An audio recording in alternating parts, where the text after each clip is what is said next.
दोस्तों नमस्कार। हर हर महादेव। आप सुन रहे हैं शिव पुराण उमा संहिता का ये अध्याय। आज आप सुनेंगे जलदान, जलाशय निर्माण, वृक्षारोपण, सत्यभाषण और तप की महिमा। सनत कुमार जी कहते हैं, व्यास जी, जलदान सबसे श्रेष्ठ है। वह सब दानों में सदा उत्तम है, क्योंकि जल सभी जीव समुदायों को तृप्त करने वाला जीवन कहा गया है। इसलिए बड़े स्नेह के साथ अनिवार्य रूप से प्रपादान करना चाहिए। जलाशय का निर्माण इस लोक और परलोक में भी महान आनंद की प्राप्ति कराने वाला होता है। ये सत्य है, इसमें संशय नहीं है।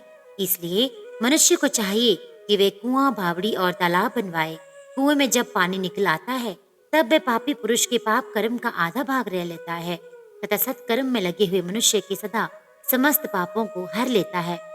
जिसके खुदवाए हुए जलाशय में गौ, ब्राह्मण तथा साधु पुरुष सदा पानी पीते हैं, वे अपने सारे वंश का उद्धार कर देता है।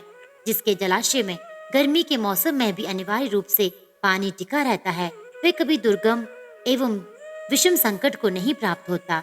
जिसके पोखरे में केवल वर्षा ऋतु में जल ठहरता है, उसे प्रतिदिन अग्निहोत्र करने का फल मिलता है, ऐसा ब्रह्मा जी का कथन है।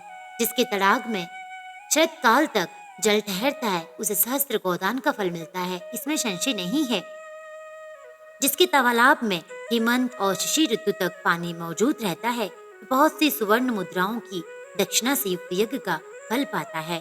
जिसके सरोवर में बसंत और ग्रीष्म काल तक पानी बना रहता है, उसे अतिरात्र और अश्वमेघ यज्ञों का फल मिलता है, ऐसा मनीषी महात्माओं का कथन है। मुनिवर व्यास, जीवों को तृप्ति प्रदान करने वाले जलाशय के उत्तम फल का वर्णन किया गया है। अब वृक्ष लगाने में जो गुण है, उसका वर्णन सुनो।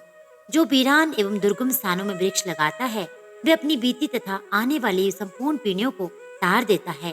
इसलिए वृक्ष अवश्य लगाना चाहिए। ये वृक्ष लगाने वाले के पुत्र होते हैं, इसमें संशय नहीं है। वृक्ष लगाने वाला पुरुष परलोक में जाने पर अक्षय लोकों को पाता है। पोखरा खुदाने वाला, वृक्ष लगाने वाला और यज्ञ कराने वाला जो द्विज है तथा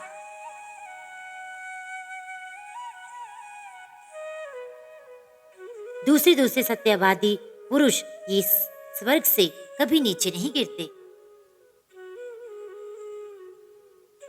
सत्य ही परम ब्रह्मा है, सत्य ही परम तप है, सत्य ही श्रेष्ठ यज्ञ है और सत्य ही उत्कृष्ट शास्त्र ज्ञान है। सोए हुए पुरुषों में सत्य ही जागता है, सत्य ही परम पद है, सत्य से ही पृथ्वी टिकी हुई है और सत्य में ही सब कुछ प्रतिष्ठित है। तप, यज्ञ, पुण्य, देवता, ऋषि और पितरों का पूजन, जल और विद्या, ये सब सत्य पर ही अवलंबित हैं। इसका आधार सत्य ही है। सत्य ही यज्ञ, तप, दान, मंत्र, सरस्वती देवी तथा ब्रह्मचर्य है। ओंकार भी सत्य रूप ही है। सत्य से ही वायु चलती है, सत्य से ही सूर्य तपता है, सत्य से ही आग जलाती है और सत्य से ही स्वर्ग टिका हुआ है। लोक में संपूर्ण वेदों का पालन तथा संपूर्ण तीर्थों का स्नान केवल सत्य से ही सुलभ हो जाता है। सत्य से ही सब कुछ प्राप्त होता है, इसमें संशय नहीं है। 1 सहस्त्र अश्वमेध और लाखों यज्ञ एक और तराजू पर रखे गए जाएं और दूसरी ओर सत्य हो, तो सत्य का ही पलड़ा भारी होगा। देवता, पितृ, मनुष्य, नाग, राक्षस तथा चराचर प्राणियों सहित समस्त लोग सत्य से ही प्रसन्न होते हैं। सत्य को परम धर्म कहा गया है, सत्य को ही परम पद बताया गया है और सत्य को ही परम ब्रह्मा परमात्मा कहते हैं। इसलिए सदा सत्य बोलना चाहिए।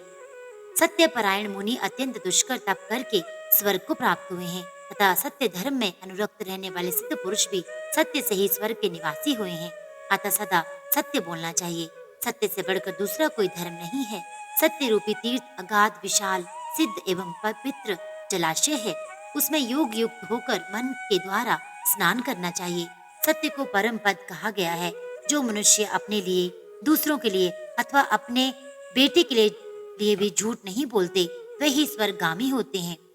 वेद, यज्ञ तथा मंत्र ये ब्राह्मणों में सदा निवास करते हैं, परंतु असत्यवादी ब्राह्मणों में इनकी प्रीति नहीं होती। अतः सदा सत्य बोलना चाहिए।